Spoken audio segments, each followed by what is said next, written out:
Grow, baby, grow. That's the message Treasury Secretary Scott Bessent delivered at Davos. And it's the three words the global elite fear the most, because their entire system depends on managing decline. And Donald Trump and his team just invited the world to abandon the Davos model.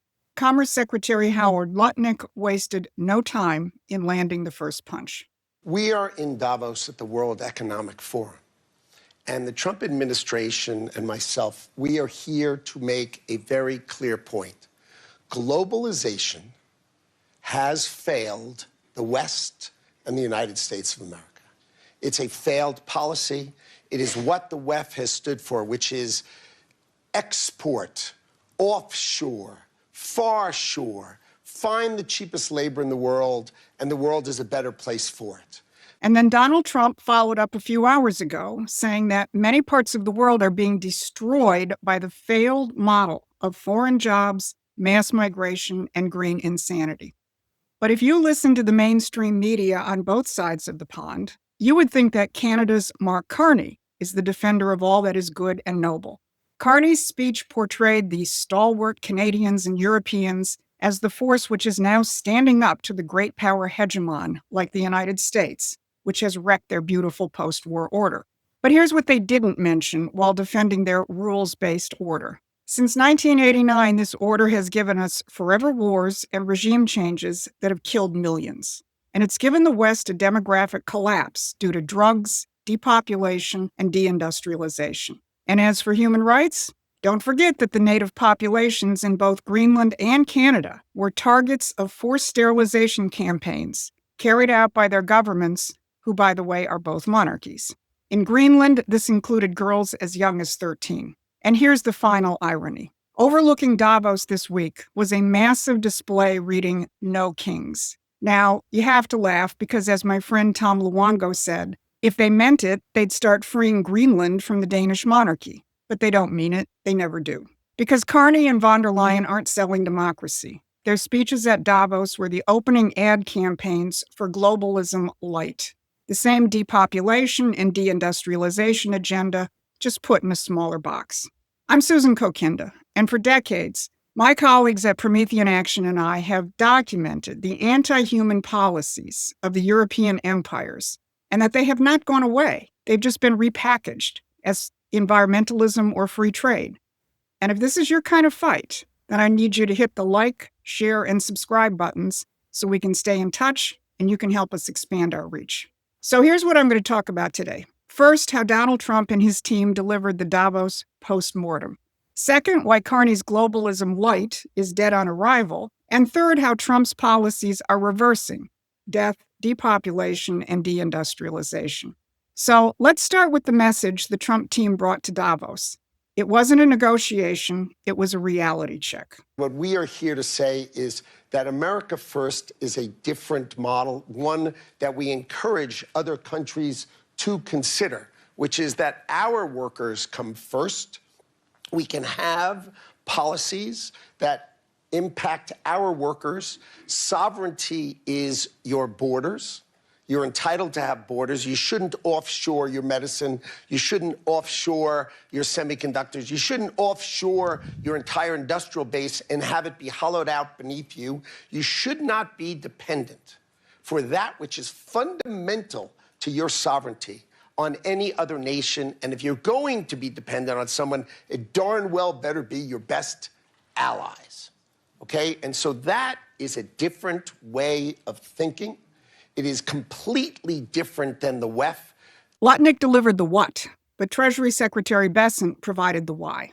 There's just a different mindset here, and I think the mindset has got to change. It's got to change to a growth mentality, and that's President Trump's invitation is we are growing, we're deregulating, and come and join us. We have identified the greatest financial risk as a lack of growth because post-COVID, every government balance sheet has ballooned, and we have this gigantic government debt.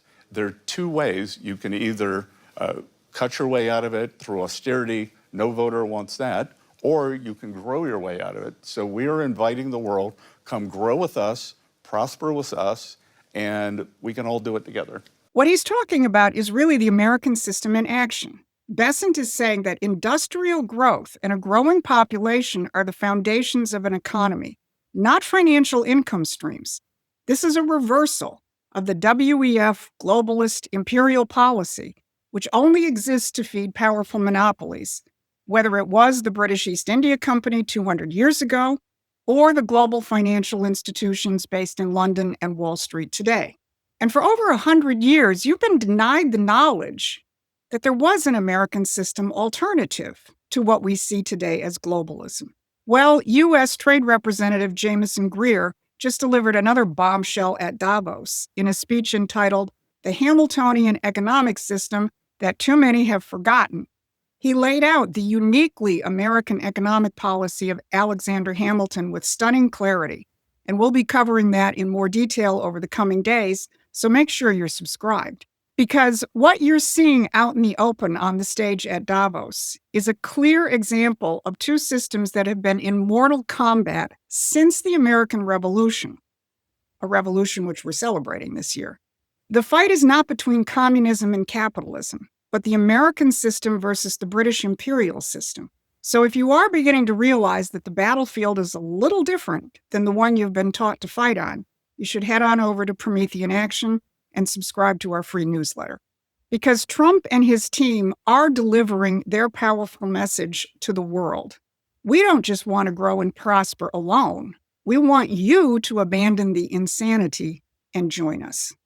Because everything that President Trump has done in his first year has been to grow, baby, grow, to unleash the productive power of America's workers and to throttle the power of the financier elite. But don't expect Carney and his friends to accept these offers. For the Davos crowd, this is an extinction-level event. Their entire power structure is based on feeding financial income streams by finding new sectors of the economy to loot and driving down living standards and population growth.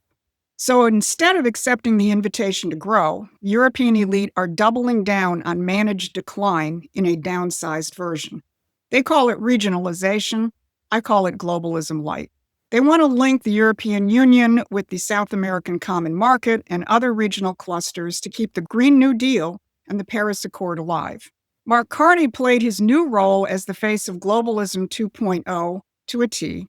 He gave the tough love speech on behalf of the elites, declaring that the old order isn't transitioning, it's rupturing, and he left no doubt as to who was doing the rupturing. Today I will talk about a rupture in the world order, the end of a pleasant fiction and the beginning of a harsh reality, where geopolitics, where the large main power geopolitics is submitted to no limits, no constraints. It seems that every day we're reminded that we live in an era of great power rivalry, that the rules-based order is fading, that the strong can do what they can and the weak must suffer what they must. He made clear that it's really the United States and Russia who are the hegemons who must be contained.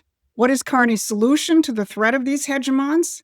The intermediate powers of the world, led by Canada and the EU, who will forge new regional blocs that will stand up to Trump's America. But there's only one problem. The policies of those regional blocs are the same failed policies that have propelled nations like the United States and Russia and Hungary and others to exit globalization so that they can actually grow and prosper. But that reality doesn't penetrate the thinking of these globalist sock puppets. Just listen to EU head Ursula von der Leyen proudly announcing the emergence of a new Europe and a new regional deal with South America. This new Europe is already emerging.